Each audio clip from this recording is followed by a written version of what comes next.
Refunding on Pandabuy is very easy to do. Today I am going to show you how to do it. First of all, you have to open Google Chrome and write Pandabuy in the search bar. Then click on the Pandabuy website link. When the website is open, you have to click on the sign up button if you are new. Next, you need to enter your email address and your username along with your password. Afterward, you have to enter the code provided here. Once that's done, click on the sign up button and proceed to confirm your email. When you've confirmed the email from your device, your account will be activated.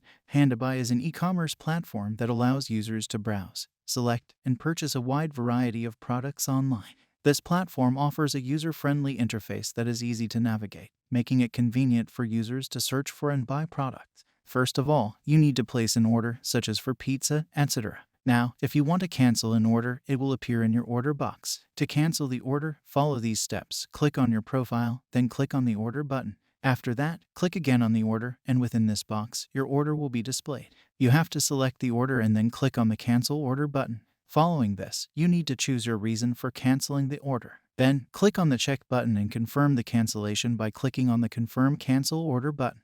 Once completed, your order will be canceled, and Panda will proceed to refund your money. And it's done. This is how you can refund on Pandabuy.